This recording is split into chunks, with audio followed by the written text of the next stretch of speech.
what occurred and what happened and everything that was lost. And you hear about the chain that they would form when carrying the bodies out of the mines for miles, and they would never let them hit the ground. They would take turns carrying the bodies out. It's just so heavy and devastating.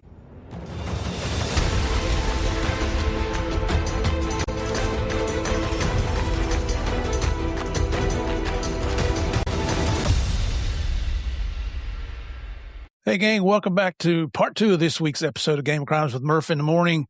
My guest this week is J.D. Belcher. Never was a police officer. Never was in the military.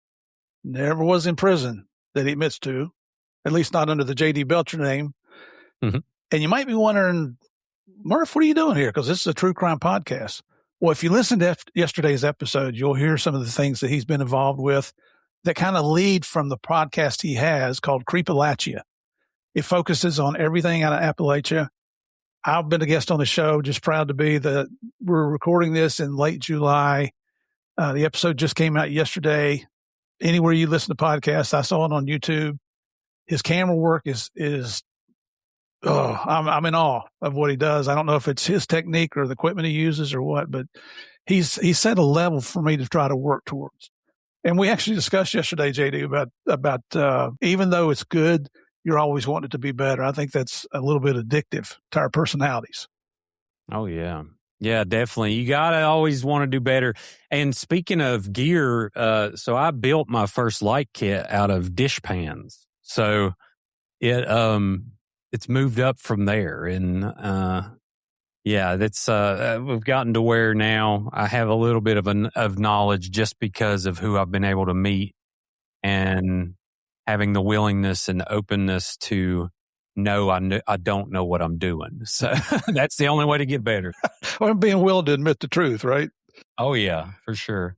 I've been interviewed on a lot of podcasts, and most of the hosts will do anything they can to help other podcasters. So I've got a variety of people that I can call and say, okay, what kind of equipment are you using? How do I do this lighting? How do I learn how to use Premiere Pro editing? That was a biggie. And young man named Matty taught me all about that. So shout out Matty. Yeah, great job. Great. He and the guy he works with, Ian Bick, they have a fantastic podcast that's really, really blown up.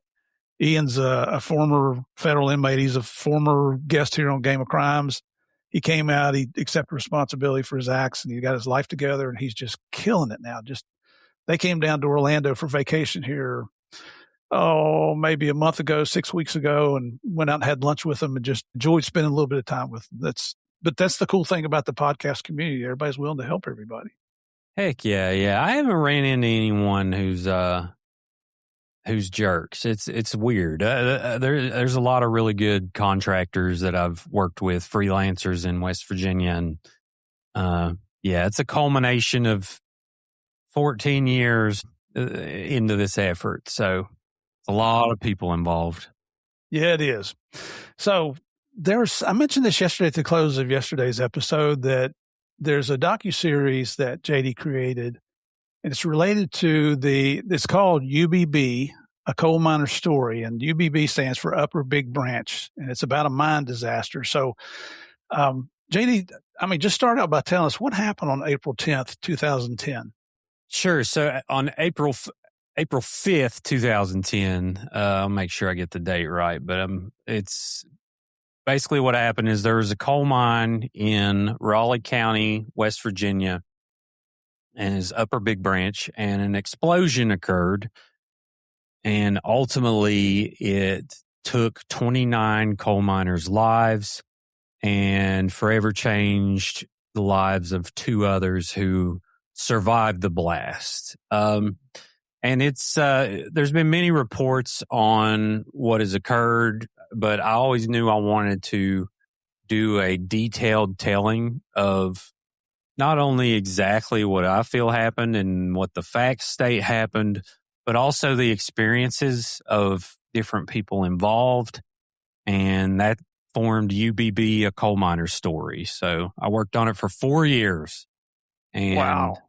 And decided to make it an audio only project. So that's out there now. Why take on a project like that? We know you got a coal miner background. You're from Kentucky and West Virginia, so you're right in the heart of Appalachia. What was the goal of bringing all this together? Yeah, so I saw it as a full circle moment of like melding my past life with my current life, of using the skills, but also the knowledge of knowing what that culture is about and what it's like to be in that culture, and knowing the type of people these workers were. And even a coal miner, you don't have to personally know them to know what type of person they are. If someone's been in the industry for an extended amount of time, in general, coal miners are just the best salt of the earth people you could ever ask for. They are hard nosed, hardworking.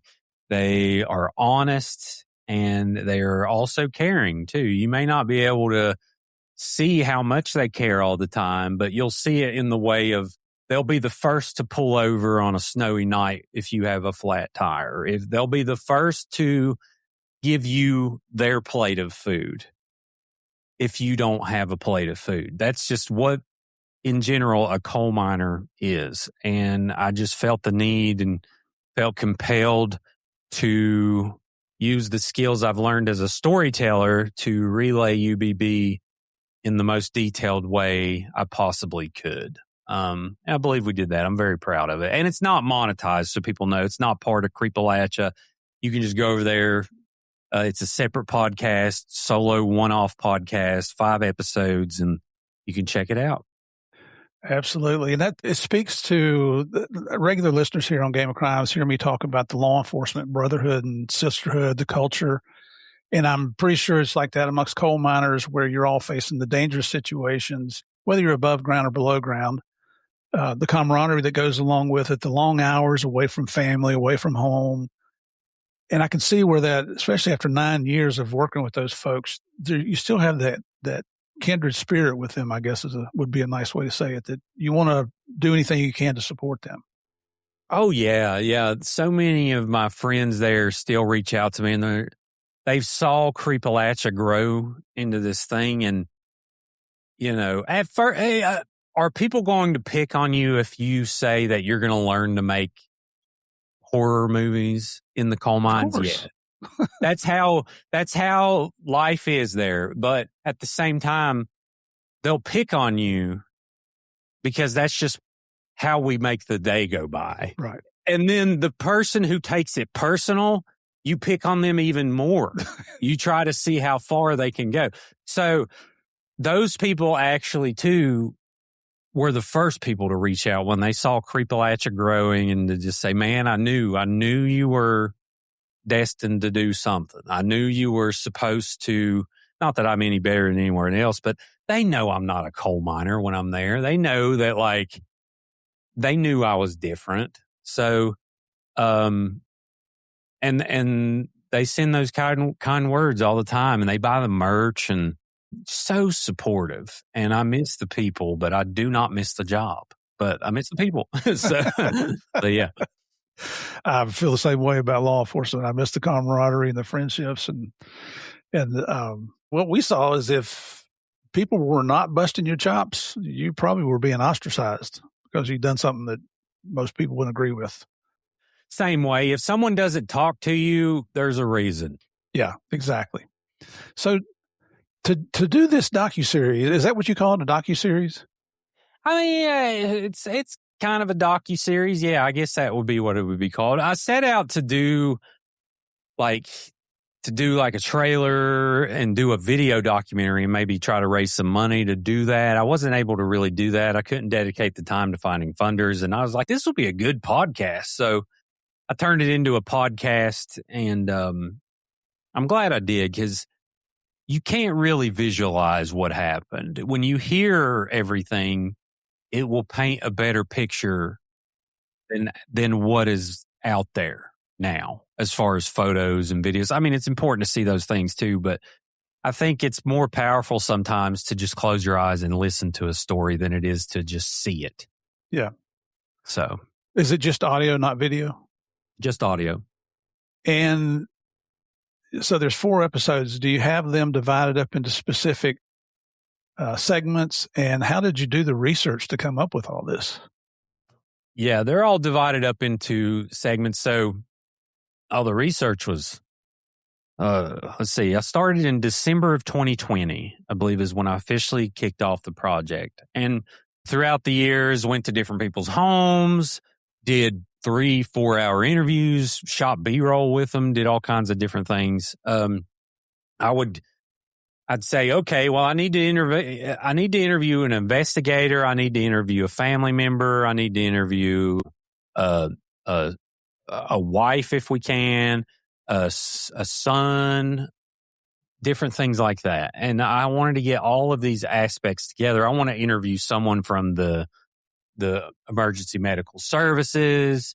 We got to get all these different perspectives in here because each person, like a person who was involved on a mine rescue team, had a totally different experience than a family member because they would take the family members to certain places and they would have a different experience than the other folks. So I just kind of wrangled all that together over the years and I built it as introducing who the men were essentially first. And then we go into granular detail, like scientific detail of exactly what all occurred, break that down in layman's terms of like, so people will understand it because there's a lot of different terminology. There's a lot of different things that happened during this that people really need to understand. The state went above and beyond. They literally went through the mine and there's this stuff that happens to coal when it gets too hot and it's called coke. And you've heard coke in making steel and stuff like that. Well, when an explosion happens, the degrees of heat are so high that the state literally tracked the path of the blast by the size of the coking on the rib going throughout the coal mine. So there's a guy named Monty Heeb that went all through this coal mine and they all just went and they tagged all these individual spots and then they wrote the tag on a map. And on the map, you can literally see in dots the path of the explosion formed based on that. So there's stuff like that that I felt people needed to hear because, for one, people say, oh, dumb coal miners, this, that. And trust me, like some of the smartest people you'll ever meet engineered a coal mine. Like it's crazy how much goes into it. Now, back in the day, they'd drill a hole, they'd blow it up, try not to kill everybody. But eventually, we figured out how to do this. And the state had really, really good people working, really knowledgeable people. And I wanted to showcase that. I couldn't talk like MSHA or the state wouldn't talk to me, but I talked to like retired investigators and stuff like that gave the perspective. And they handed me the reports. There was 4 different reports done. I even got Massey's report, which directly conflicts. There's Don Blankenship's reason for the explosion. So that was interesting. There's a bunch of things in there like that. And we obtained a 30-minute interview that Don Blankenship gave WVVA and just used it. That's never before been used. So, and I asked him if he would interview, but he said, no, I'm not. I'm not interested. I'm in Peru. That's what his text message sent. So anyway, we tried to do service to the story. Most of all, preserve the miner's memory, but also tell the truth as close as I thought we possibly could on what happened. So was it the methane gas buildup? Is that what caused the explosion? So yes, it was the methane, but also really important. The reason it got so big is because the lack of rock dusting in the coal mine. So if you're not a coal miner out there, rock dust is essentially a heavy blanket that goes on top of coal dust to keep that coal dust from rising and the methane from building. Because essentially the conditions of the mine, it was very dusty and it was known to be a very gassy mine anyway. So the initial spark and the initial explosion became so rapidly violent because that initial flame knocked up, like there's a big shake when an explosion happens. And essentially what it does in milliseconds is the pressure knocks up the coal dust off the floor. And when that happens and you have flame, the flame catches to it like it's lighting a firework. Mm-hmm. And it's it's rapid fast. So picture a mine that blows up and you just got a continuous flame going that causes more coal dust to fly up along the way. And it just keeps the explosion carrying through the entire mine. And that's why it was so brutal. Now, I do believe the first 7 probably would have died in that initial explosion anyway, because they were so close to it. Right. But I do not believe it would have been near as catastrophic if the mine was adequately rock dusted. And people like to blame MSHA because there is a lot of odd things that occurred. Like they tried to change the ventilation plan, and MSHA, they were kind of going back and forth for several months and this and that and the other. But it basically boils down to this. Even with that argument, they're saying that Massey knew their mine was unsafe and the ventilation was improper. If that's the case, you should shut down the coal mine. So it'll always be my opinion that Massey caused it. I do not believe that justice was given to these families in an adequate way. And it was the culture of Massey that caused it, and the inadequate ability to safely run the coal mine. And it essentially shut them down for good. So anyway, it's my opinion, but they also have many reports. They have an independent investigation done by David McAteer that everyone agrees, except for Massey. Massey doesn't agree, but it is what it is. But anyways, take a listen. I hope y'all, I was as non-biased as I possibly could. Obviously, it's emotional for me as a coal miner and hearing from all these families and all these different things. But I'm also not going to shield the truth in any form. So check it out. If you've ever lived in West Virginia or had anything to do with coal mines, or I was a railroad cop for 6 years, and before that was in Bluefield. So when the miners would go on strike, we would go down to Logan and Williamson and those areas because Massey, that was the big coal company back then, and the railroad had contracts with them, and they wanted us to pull coal out of the mines, which is impossible when you got 400 pickets sitting on the railroad tracks, because you're certainly not right. You're not going to hurt anybody. But so they've been. I guess my point is Massey has been extremely confrontational. Oh, yeah. Controversial. Don Blankenship is the most controversial person to ever exist in the coal industry, for sure. Yes. So it's not a surprise. Well, you hate to say this. It's not a surprise based on what little bit I know about it. But how has the docuseries been received? It was received very well. A lot of people really appreciated it being on record. A lot of people have listened. There's people because that was before Creepalachia, and I'll get messages. I've probably got a handful of messages saying, I've listened to you since the UBB days and stuff like that. I'm like, oh, that's cool.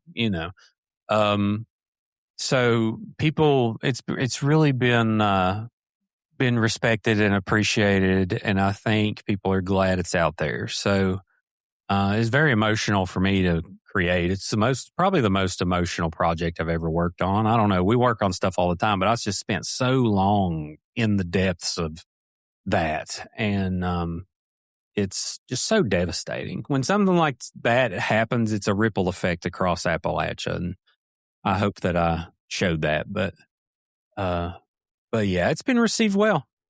I think I think I saw where you said that was the largest mine disaster in West Virginia since 1970. Yeah, since the Farmington disaster. And the Farmington disaster actually changed coal mining regulations forever. And David McAteer, who did the report here, actually did the original report on Farmington. So the dude knows what he's talking about. And so yeah, and thankfully we haven't had any as large since then, but there have been more. I mean, there's still disasters. There's a Rolling Thunder mine just had a man who drowned due to 75 million gallons of water coming in on the coal mine that they didn't know about. So we're not doing things correct to the fullest ability that we can. And And I think a lot of coal miners would agree with that. And we can talk about that without being anti-coal. I'm pro-coal miner, basically, is how it works. And such a dangerous job, such an underappreciated job by the nation. And I will always be sure to give them their flowers, as they say. So, yeah, my grandfather, he lived at a ripe old age, but he died from black lung. My father-in-law had black lung. Both my brother-in-laws were coal miners. All my dad and all my uncles were coal miners at some point in their lives. I understand what you're talking about. yeah, black lung's still a fight today. They will spend more money to prove you don't have it, so they won't spend more money in the long run giving it to you. So it's crazy. It should just be you sign a checkbox, you spend your time, here's your tier you're in, get your money. But it's not like that. Right. Have you been approached by any big filmmaking companies about your docuseries, about doing something with it? Not about that one, but I'm thankful enough that I recently sat down with a pretty big team on one of the other cases that we've worked on. And there's a lot of interest there, but I have not. UBB is a really compelling and important docuseries waiting to happen that I wish Netflix would be like, oh, let's throw a few $1 million. I mean, and I don't really have the time to do it now, but it would be amazing to get a really good filmmaker to tell that story, a really good documentarian, because it needs to be told in a way that will reach a mass audience. And we got like 100,000 plays, which is very nice. Like, it's very cool, but this needs to have a much larger reach than just that. Right. It's like anything else. People are just so complacent when it doesn't touch them directly. They just don't care.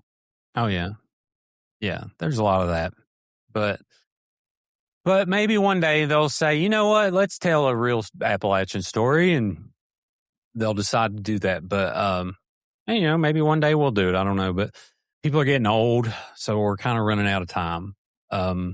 I know it's heartbreaking to go in and talk to the victims' families because they're reliving it, and you feel guilty when you put them. It's the same as investigating a crime when you have to walk them through the details leading up to whatever the crime was against. Maybe they lost a loved one. Did you ever experience any anxiety, depression, any PTSD from that?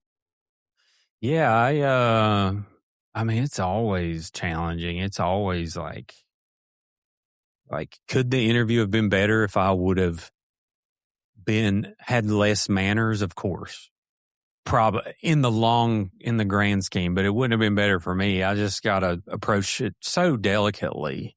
And even reading, like I broke down reading the names. Like, it's just so heavy once you realize like what occurred and what happened and everything that was lost. And you hear about the chain that they would form when carrying the bodies out of the mines for miles, and they would never let them hit the ground. They would take turns carrying the bodies out. It's just so heavy. And devastating. I mean, there's no silver lining to it. I mean, really. I mean, there isn't the fact of like, we get to remember them, but their family member's gone forever. And then they got to put up with a trial and all these other different things, and Westboro Baptist Church coming and protesting and all these different things. And it's just so awful. But it's important to hear because we tend to forget. Exactly. And you've helped the families that lost people so that their loved ones are not forgotten.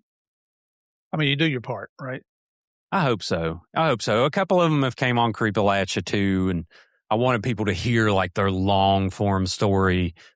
And the big thing is the responsibility and the friendships, and like the investigator enrolled me in the Moose Club, stuff like that. I love the friendships that have been made from this awful thing. I wish that we never knew each other, but it's it's weird because now we're here and we're going to try and make something positive out of this. So yeah, there's a lot of things going on. During this docuseries, when you're doing the research, did you uncover any evidence that had been lacking before or brought light to something that somebody missed? I didn't really uncover anything, but I at least learned so much about it and realized that scientifically the explanations are there to say exactly what happened. But not only that, it also refutes what naysayers are saying happened. Like Don Blankenship believes that there was a crack that occurred and there was an inundation of natural gas and it couldn't have been prevented was essentially what he was saying. But the evidence of the coking and showing the coal dust and the importance of that, showing the huge, disastrous effects of that with the explosion proves like, no, the explosion was for this reason. The reason it was so violent was because of this. So that's really it. When I started diving into and learning different things and figuring out like what type of rock was above this coal seam and why it was a gassy mine, like there was natural gas deposits around, but there's also ways that they proved that it wasn't inundated with natural gas. It's a completely different thing than coal bed methane. There's a bunch of different things there. So yeah, we don't really uncover anything, but I guarantee if someone just has a very topical understanding of UBB, they will leave knowing way more than what they knew. Right. Where can anybody find the docuseries? Where do we go? Yeah, it's on Apple Podcasts and Spotify, and you can go either of those places and put in UBB, a coal miner story. I'm going to put it in right here, make sure it's still there, but I'm pretty sure. But yeah, you can go and listen, and it has it broke down into 5 chapters. It's 5 parts. Well, and maybe these type of disasters are not as common in the United States now as they would have been years and years ago, but they're still happening around the world. Oh yeah, it's dangerous, dude. Like other countries are wide open. They people in general do not care about the lives of workers. Now, the United States has gotten a lot better. It's a lot safer than what it has been, but it still ain't that safe. We're rolling back regulations all the time that were written in blood. And there's no nice way to say it. It's a dangerous job. Yes, and it is. If you do it in Australia, it's way more dangerous. Is that right? I mean, yeah, it's really the United States is doing it the best. I'll say that. Now, in general, places are catching up, but it's really your poor countries. Like Australia's doing okay. They pay really well. But the terrain is very treacherous and there's a lot of reasons that people that get paid really well to go do it. But in general, the stuff you got to watch, I mean, like cobalt mining right now, we don't talk about that. Like it's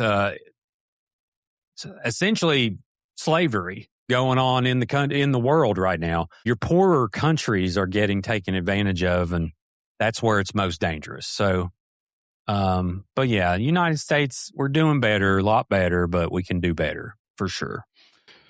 All right, man. Well, thank you and congratulations on that project. It's very admirable. Yeah, I'm just glad it's out there, man. I'm glad it's out there, and I just hope people get something from it. Yeah. Well, that's JD. There's an avid listener here to Game of Crimes, Rick Jacobson, and on my Patreon channel, I have a monthly Q&A, and he's always sending in good questions, but he created a thing called a rapid fire section. So I've adopted that over to the regular show here, and I got a little rapid fire section for you. Oh, let's go. These are designed to be 1-2 word answers, short answers, maybe less than 5 or 10 seconds. If you want to expound, please do. If you don't, just answer the question. We'll keep rolling. I was born for this. Let's do it. Biggest Appalachian myth? Mothman. All right. And we covered that. I hate to even say that. I want to believe so bad, but you said it. That's the biggest one. What's your favorite cryptid? Mothman. There you go. Yep, same. What's the most haunted place you've ever visited? Trans-Allegheny Lunatic Asylum, without a doubt. Second is St. Bernard Church. Wow, you didn't hesitate. No, these are only two places I've had something happen. Those are it. Trans-Allegheny Lunatic Asylum is different. Can you tell us what happened? You want? Yeah, I'll tell you the whole story if you want. I mean, it's like a 5-minute story. I don't want to mess up your rapid fire. Let's keep going with rapid fire. We'll come back to it. Sure, yeah. All right. The one place you'll never go back to. Haven't found it yet. Good for you, man. Coffee, energy drinks, or Mountain Dew? Ooh, energy drinks, Alani, cotton candy. I thought you were eating healthy. That's BS, Steve. We got to act like we're doing things right. We got to put the mask on. Well, let me say, you got one unbelievable gym in your basement. That was very, very nice. Yeah, I try to get in there. I need to do it more.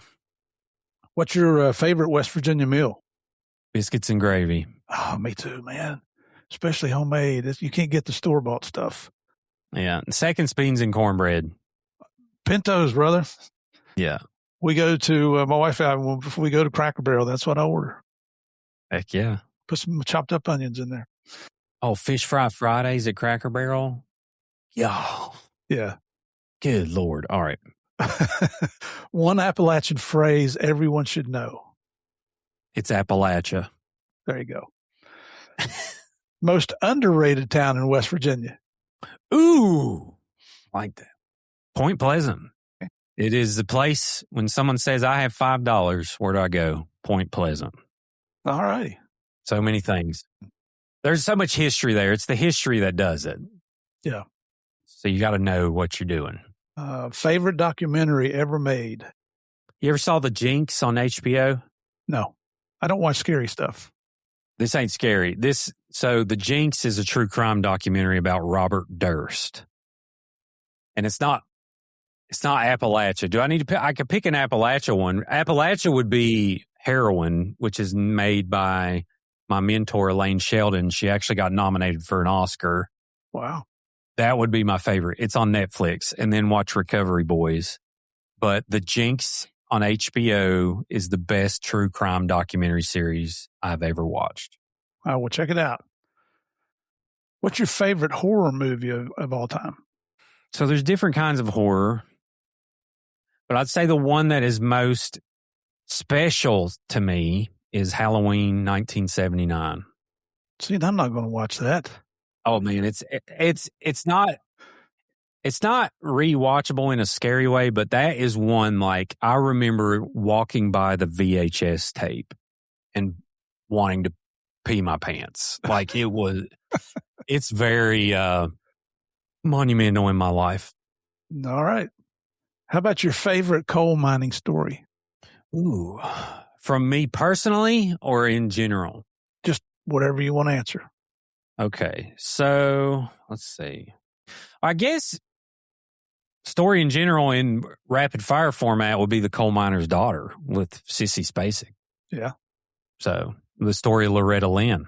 Yep, that's a good one. Who would be your dream guest?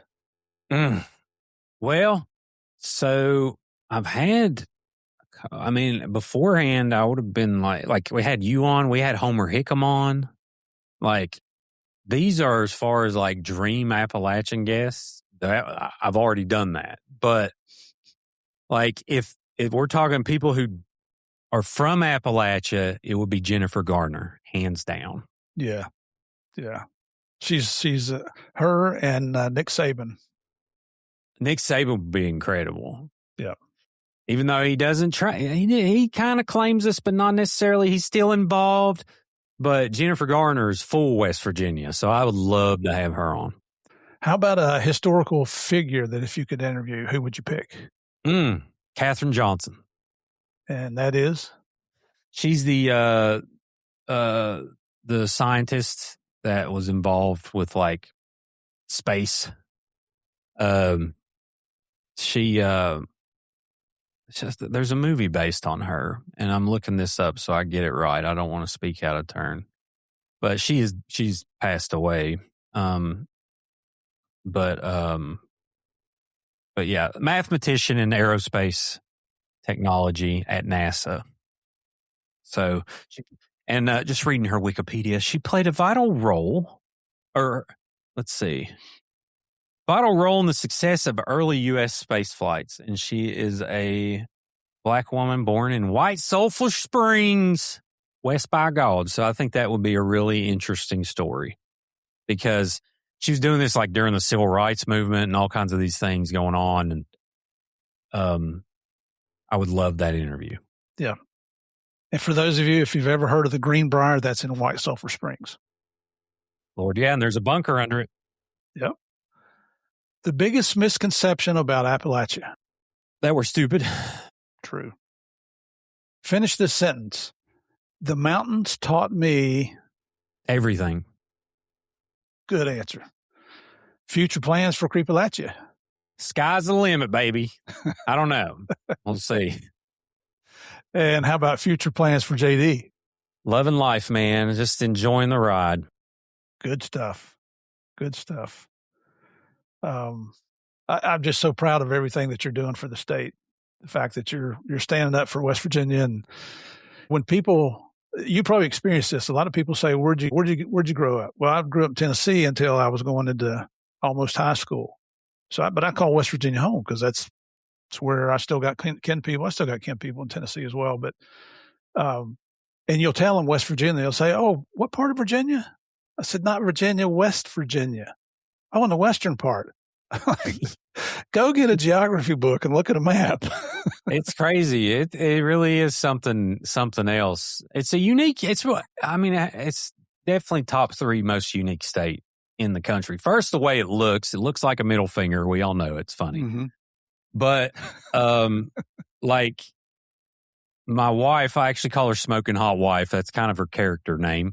And she makes fun of me all the time. And she's like, I'm full West Virginian. You didn't move here until 5th grade. And I'm like, but like you said, we accept transients too when they show up and they become part of the sauce. You can't make a good sauce without all the ingredients. And it takes the people who immigrated here too. We just call it all immigration coming from any state. But anyway. Yeah. I used to joke around if you drove up the turnpike, you were an honorary citizen of West Virginia. Right. Yeah. Yeah. It really is like that. A lot of people who come here, you see the whole National Geographic pitch of like the third world country, don't get ate by the people. And then you show up and people see exactly how wrong all of those portrayals are. And I'm slowly making my case for why Appalachia built the entire world. And we're getting there, but we'll see how it goes. There you go. Well, the world wouldn't have been built without coal. I mean, there you go. I mean, that's the main argument. Like, what are y'all going to do? Sit in the dark? Okay. Have fun. If you had unlimited funding, what single mystery would you investigate? Oh, man. There's so many. Now, there's a lot of open-ended cases. If I had an unlimited amount of money, I would start a massive effort for revamping the entire missing person system, especially in West Virginia, because there's an unofficial list and an official list. And the official list is somewhere around 100. The unofficial list of people missing in Appalachia or in West Virginia right now is somewhere over 400 people. And I don't think that's right. And I think a lot of times there's different reasons for that. Typically it involves their habits. If they was addicted, if they were homeless, if they had different things going on mentally, that they are not added to these particular lists, whatever the reason. And I think that overall, if we had an unlimited source of funding, we would be able to solve a majority of these cases. And it's due to lack of resources on why we can't. Everyone's doing the best they can. I'll say that. We have amazing detectives out there, super awesome law enforcement officers. And I mean, you know this, but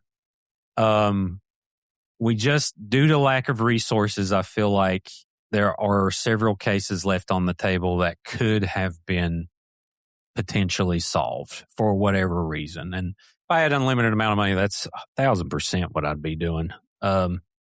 But yeah, that's really it. Everything else, I'd love to do I've done an extensive story on the Greenbrier ghost, but I would love to figure things out like how to verify where John Henry is buried without disturbing his grave. Like, we think we know some of these things, which it's probably better not to know because who knows what the truth is. But there's a lot of those little things out there that I would love to solve. Yeah. Well, if you disappeared tomorrow, what story is it that you hope someone would finish that you've started? Oh, man. There's some good ones out there, but UBB would probably be it. That's the really full, self-contained, important in my life, meaningful in my life. They're all so meaningful, but that's the one of like, well, if you were to listen to one project, that'd probably be the one. There's a lot of important stuff, though, that we're doing. Like there's unsolved murders that I hope you listen to. That there's a woman that was murdered out of McDowell County named Crystal Cantrell, who's someone was charged with first-degree murder, and it's been continued in court for 4 years. Jeez. There's a bunch of things like that are floating around that's like, my goodness, we can do better than this. That I get frustrated with that I hope people listen to, but that's hard. So I'd have to boil it down to UBB. Got it. All right. So here's kind of a strange question. If coal miner JD were to meet today's JD, what do you think he would think about you? He'd be like, I told you. Told you what? You know? Well, the one back then believed I knew what I was doing too, like I do now. Like, so I always had this weird sense of knowing that I didn't know everything, but also knowing I knew what I was doing and what I was trying to accomplish. And that sense and urge and drive and hunger to say, you know what? Like chip on my shoulder, which probably ain't the most healthy thing. But for me personally, it has driven me to do things that people look like in this area typically as a magic trick. And I'm just saying that as in, if you were to tell a coal miner, I'm going to make videos and get paid for it, they will laugh. You know, they will laugh and be like, oh, that's silly. You know, all in all, I'm going to continue putting my thousands of hours in and I'm going to show like, hey, look, people are paying me to do stuff. And they're like, oh, that's interesting. Like I had people go up to me when I was working on my commercial work early in the day and they're like, are you still doing like that thing? Are you going to like get a job? Even my family's like, well, you may not want to leave the corporate ladder. You may like want to really think about what you're doing. I'm like, okay, yeah, whatever. And then I just continue on and I'm more successful now than I would have ever been. Thankfully, it could have went sideways, but I firmly believe that you can never fail if you don't stop trying. And if you don't stop trying, it's going to bear fruit. How big that fruit is or what it tastes like, that's going to vary. But it for sure is not going to happen if you don't believe in yourself. So the old JD would tell me, I told you. Yeah. I like it. So of those two, which version are you happier with, the coal miner or the storyteller? I'm all of it, man. It's all me. It's all me. If I didn't make such disastrous decisions at an early age, I wouldn't have learned the certain things that I needed to know later in life. It's like I had an abusive dad and I spent years being angry about that. And eventually I said, you know what? I'm going to be appreciative for the things he told me not to do by his actions than to keep being angry. And I'm just not going to do those things. So that's kind of how I look at everything. It's, I'm appreciative for every single thing that has happened. And I'm just glad I didn't make any disastrous mistakes that would have sent my life into a dark path. And I'm thankful that I did not fall into those things like addiction and all these different things that were around me. I could have done, but I've always had this sense of feeling like I was watching someone kill themselves, like in a sad way. When I would see friends crush up pills who are no longer with us, I would see them do that, and I had this sickness in my soul of like, I'm mourning the loss of my friend. It's like I'm watching them be someone else. It's like my friend is no longer here. And I'm thankful for always having that intuition. And I think I had that from my family who weren't abusive, to just educate me and let me know truth and honesty. And yeah, man, it's all been one big ride, and I'm very grateful for my trip for sure. I don't believe in luck or coincidence. I think everything happens for a reason. And I think you do too, based on what you just said there. So after all these stories that you've heard, that you've investigated, that you've researched, the tragedies, the mysteries, the legends, the miracles, what do you believe today that you didn't believe when you first picked up that microphone? I was 50-50 on ghosts being real. Now I'm 95% that there is something. Now it could be multiple things. That's where the debatable side comes in. But also, we're all essentially relatable. And I mean that in the fact of you need to take a deep look at yourself and try to understand why someone would do something so horrible, so you can understand that you also have the potential to do bad things, and you have to know how to not go down that path, if that makes sense. Like, it's easy to look at a murderer and say, well, I would have never done that. Like, okay, yeah, let's state the obvious.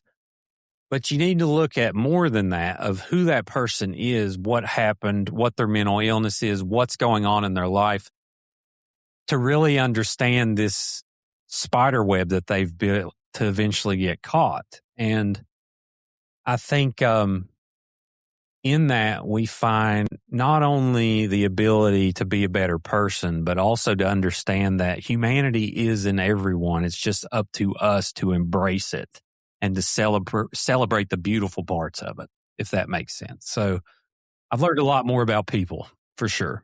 You're dedicating your life to preserving everything Appalachian. And these are stories that'll disappear if somebody doesn't keep talking about them. But 50 years from now, when someone listens to your work, what's the one thing that you hope they might understand about Appalachia and about the people that call it home? Oh, yeah. The integrity that these mountains have held the entire existence of Appalachia. The fact that at one point in time, immigrants decided to move to the most treacherous part of the United States. And they decided to build a home here.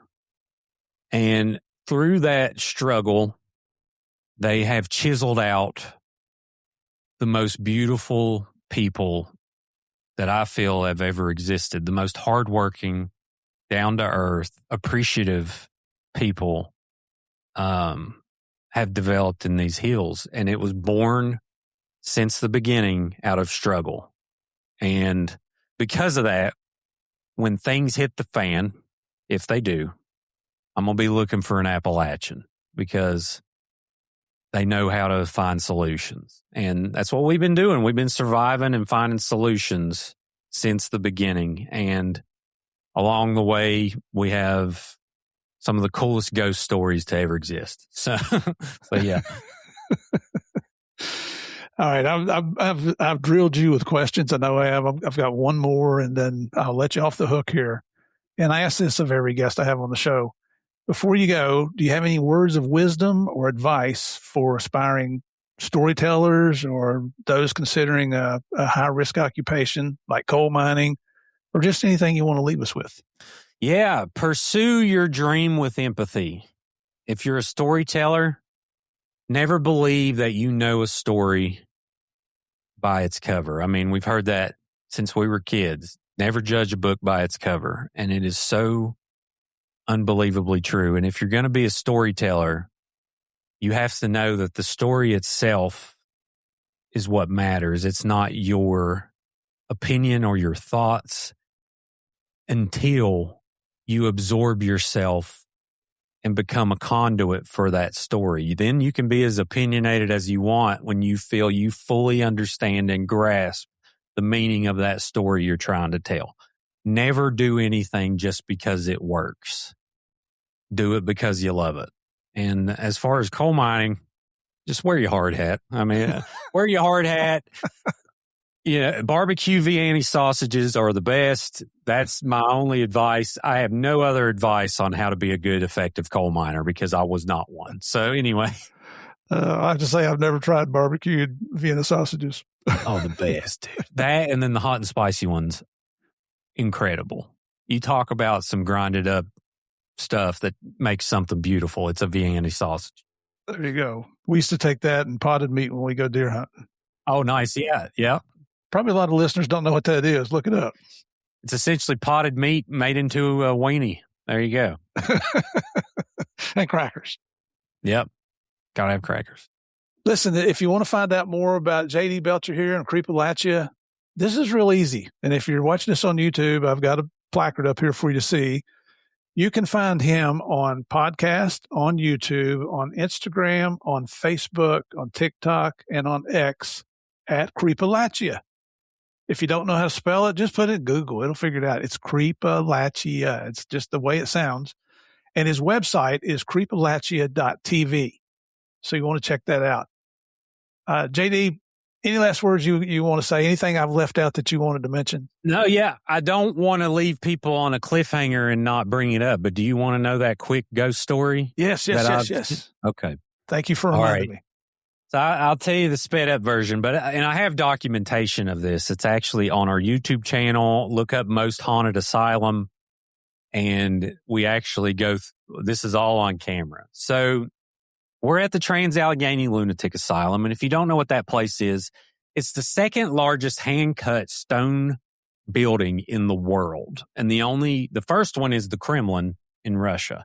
Wow. So you go in West Virginia, and this place is like just a hidden gem, a beautiful building, but it's also haunted as crap. And the reason being is because over the years, it was a mental hospital, a state-run mental hospital, and they had a lobotomy ward where they gave lobotomies for decades.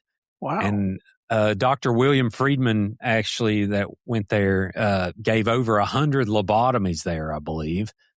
So anyway, there's a lot of mistreatment, too, of patients, a lot of things that happened over the years where we didn't know what we were doing, and those walls hold a lot of trauma. And I have this theory called the stone tape theory, and it's basically where I believe that energy and trauma absorbs into old structures like this, and they essentially replay. And I think that's why the Trans-Allegheny Lunatic Asylum is so haunted. Like, it really is haunted, and a lot of people get activity there. So anyway, we do an overnight tour.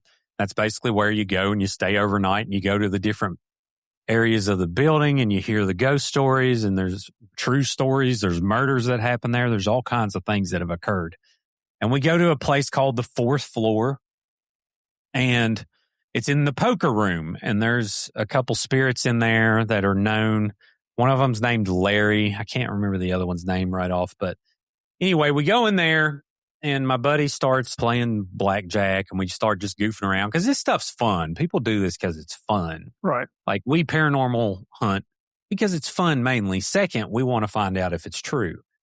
So we're having fun and we're enjoying it, and it's all dark and spooky, and we got a little light going. And then the spirit box starts going off. And if you don't know what a spirit box is, it's basically a radio that goes through each channel, and it'll pull words from the stations, and it'll say different words that will eventually maybe form sentences.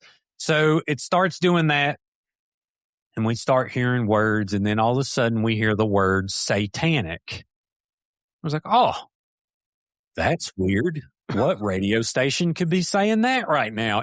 So we're saying like, okay. And then we're sitting there. He's still dealing cards and there's a guy sitting by the doorway. I'm sitting on the floor. We're all like cross-legged down on the floor doing these cards. And there's one guy by the door.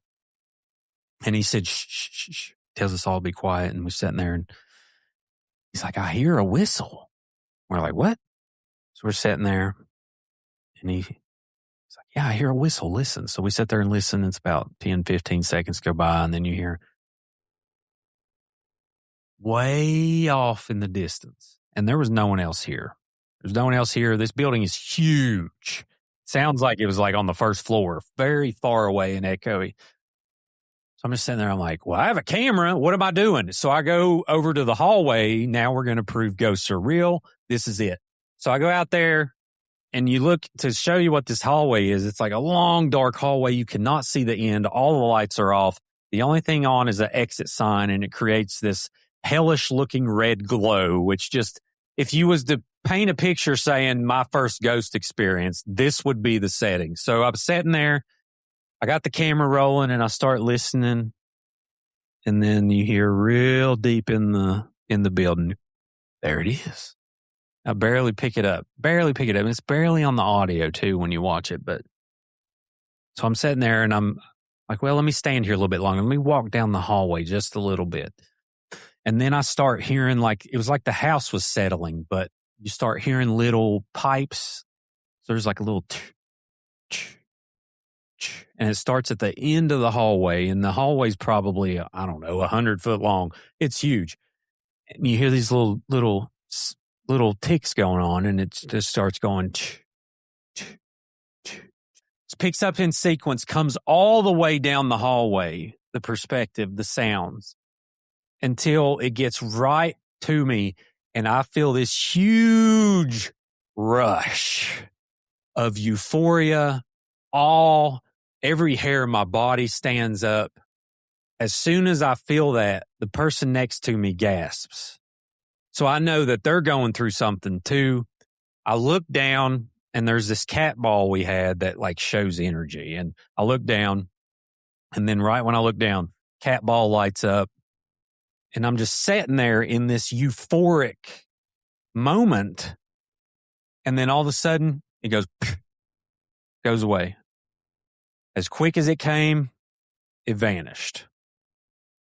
And I brought it up and I said, I just got the biggest chill. And then the person next to me was like, me too. This is insane. And then the other one behind was like, I felt it too. And so that's, I don't know what it was. I don't know what it was. It was the most, I don't know if meaningful a word. It's the most meaningful moment I've ever had doing this stuff, for sure. And still don't know what it was. How long ago was that? That was last year. Yep. Last year is around May of last year, I think, is when we did the overnight, but we're going to go back for sure. Does smoking hot wife go with you? Oh, no. She hates this stuff, dude. I took her to a haunted tunnel the other night in Virginia.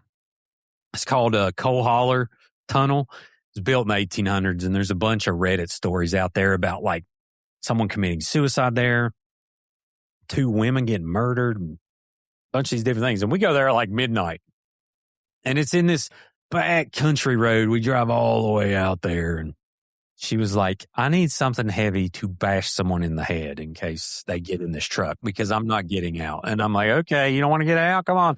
And I said, when we got there, the crazy thing too is a train went by like right over top of it.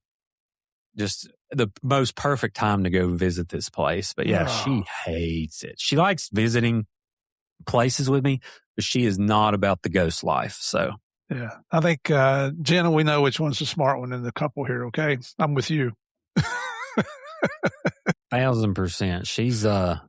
She's the one that would last all the way through the movie. I'm the one that dies in the first 5 minutes, for sure.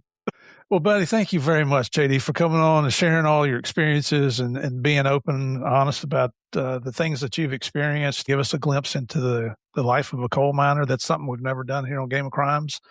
which I feel lacking because my family were coal miners, both sides, my wife and my family. But getting into the filmmaking business, for doing everything you can to promote Appalachia, and especially West Virginia, in a positive light, because it is a beautiful place. The people are fantastic there. Just thank you, brother. I'm proud of everything that you do. Oh, yeah. Well, thank you, sir, for everything you've done. And not everyone needs to be a coal miner, as we know. We both know. I tried it out for a little while, but you're definitely on the Mount Rushmore of people we're proud of in Appalachia. And what you all did goes without saying, saved countless lives. So I just respect your position so much, and I appreciate the invite, man. This is just really cool. Thank you very much, brother. And listen to Maddie and Emma. I apologize for not mentioning you during my interview on Creepalachia. I love you, girls. Proud of you for everything you do. So hang in there. And for all you listeners, thank you so much for coming back every week. If you haven't checked us out on YouTube yet, do me a favor, go over to YouTube, type in Game of Crimes Podcast in the search bar, hit the subscribe button, listen and watch a couple episodes, hit the like button if you like them, and send me your comments. Until next week, thank you for coming back every week to play the biggest, the baddest, the most dangerous game of all. And this creepy stories that fits right in with us, the Game of Crimes. God bless. I'll see y'all next week.